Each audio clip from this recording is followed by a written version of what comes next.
সফলতা ছোট্ট একটি শব্দ, কিন্তু এর বিশালতা অনেক বড়।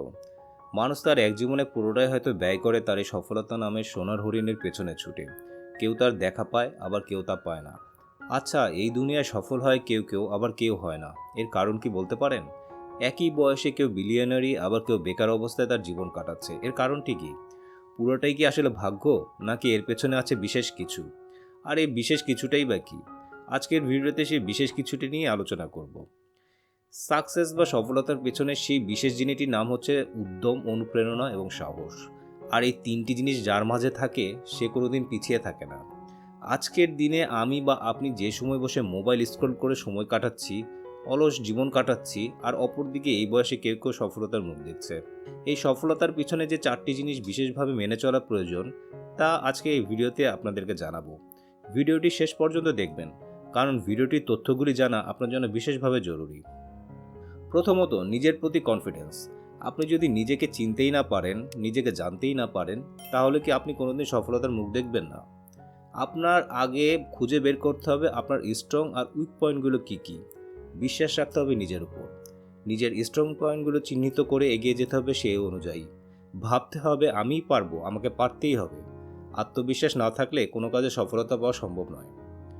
এরপর আমরা আসি দ্বিতীয় পয়েন্টে, যেখানে আমার আর আপনার সফলতার পথে সবচেয়ে বড় কারণটি হচ্ছে লোকে কি বলবে। আমি যদি এটি করি, সমাজ কি মনে করবে। এটি হচ্ছে আমাদের সবচেয়ে বোকা একটা ধারণা, যে সমাজ আমাদেরকে নিয়ে কি ভাববে। এই ধারণা নিয়ে কিছু করলে আপনি কোনোদিনই সামনের দিকে এগিয়ে যেতে পারবেন না, দেখতে পারবেন না সফলতার মুখ। পাছে লোকে কিছু বলে, এরা সবসময় বলতেই থাকবে। আপনি সফল হলেও বলবে, আর ব্যর্থ হলে তো কথাই নেই। সুতরাং লোকে কি বলবে এই চিন্তাভাবনা আপনাকে দূর করতে হবে। আপনার সফলতার সমালোচক হবেন শুধুমাত্র আপনি, কারণ আপনি জানেন এই সফলতা পেতে আপনাকে কি পরিমাণ পরিশ্রম করতে হয়েছে। তৃতীয় পয়েন্টটি হচ্ছে আলস্য। যারা জীবনে সফল হয়েছেন, তাদের মাঝে আলস্যের ছিটেফোঁটাও ছিল না। তারা কখনোই কোনো কাজ ফেলে রাখতেন না। দিনের কাজ দিনের মাঝেই শেষ করতেন। সময়ের যথেষ্ট ব্যবহার তাদের আরও প্রাণবন্ত করে তুলত। আমাদের এই ক্ষুদ্র জীবনে সময়ের সদ্ব্যবহার না করতে পারলে সফলতা শুধু বিলম্বিতই হবে না, সেটি ব্যর্থতার মুখ দেখতে পারে। তাই আমাদেরকে আলস্যতা দূর করে জীবনটিকে একটি ছকে ফেলতে হবে। সময়কে ব্যবহার করতে হবে সর্বোত্তমভাবে।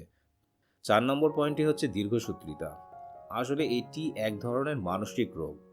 এই রোগে আক্রান্ত মানুষ কোনো কাজ চাইলেও শুরু করে না।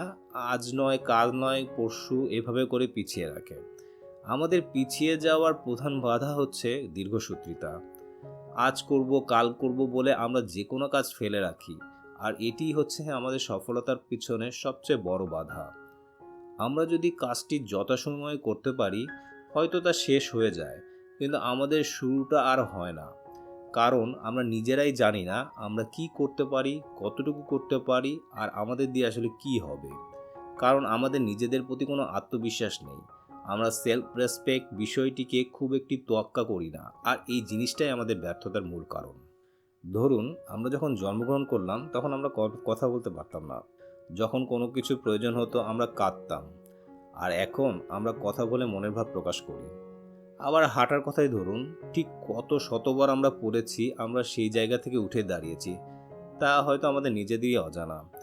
কিন্তু বড় হওয়ার পর আমরা আসলে কি করেছি সারাদিন ভেবেই যাই, এটা কি আমাদেরকে দিয়ে হবে, এটা কি করতে পারবো। আর একইভাবে ভাবতে ভাবতে বেলা চলে যায়, আমাদের শেষ সময় চলে আসে। ফলশ্রুতিতে আমাদের জীবনে একটা না পাওয়ার অতৃপ্ত বাসনা নিয়েই কেটে যায়। পুকুর পাড়ে বসে পানি দেখে যদি সাঁতার কাটার কথা চিন্তা করি, সাঁতার কাটা শেখা সম্ভব না। তার জন্য আগে পানিতে নামতে হবে। আমরা যা চাই তা এমনভাবে চাইতে হবে, তার পিছনে এত শ্রম দেওয়া লাগবে যেন সেটিকে পেয়েই আমরা ক্ষান্ত হই। মানুষ চেষ্টা দিয়ে তার তকদিরকে পর্যন্ত পাল্টাতে পারে। যা আপনার ভাগ্যে আছে তা শুধু আপনারই। দুনিয়ার কোনো কিছুই তা পাল্টাতে পারবে না। শুধু আপনাকে তা চাইতে হবে, চাওয়ার মতো করে চাইতে হবে, পাওয়ার মতো করে চাইতে হবে। আজকে যে পড়ার টেবিলে সময় দিচ্ছে, তার জন্য ভালো ভবিষ্যৎ অপেক্ষা করছে। আপনি সেই পড়ুয়া ছাত্রের চেয়ে আরেকটু বেশি সময় দিন, আপনার ভবিষ্যৎ তার চেয়ে একটু উজ্জ্বল হবে, এটা নিশ্চিত।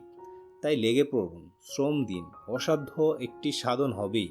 আপনার পথই আপনার সঠিক পথকে চিনিয়ে দিবে। সফল তো একদিন না একদিন আপনাকে অবশ্যই হবেন, তবে তার জন্য দিতে হবে অক্লান্ত পরিশ্রম, শ্রম এবং খাটতে হবে মেধা। তবে আপনি সাকসেসফুল একজন মানুষ হবেন ইনশাল্লাহ। আমাদের ভিডিওটি যদি আপনার ভালো লেগে থাকে তাহলে লাইক দিয়ে আমাদেরকে উৎসাহিত করুন।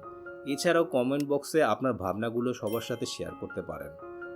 আমাদের চ্যানেলটিকে সাবস্ক্রাইব করে আমাদের পাশেই থাকুন। ধন্যবাদ।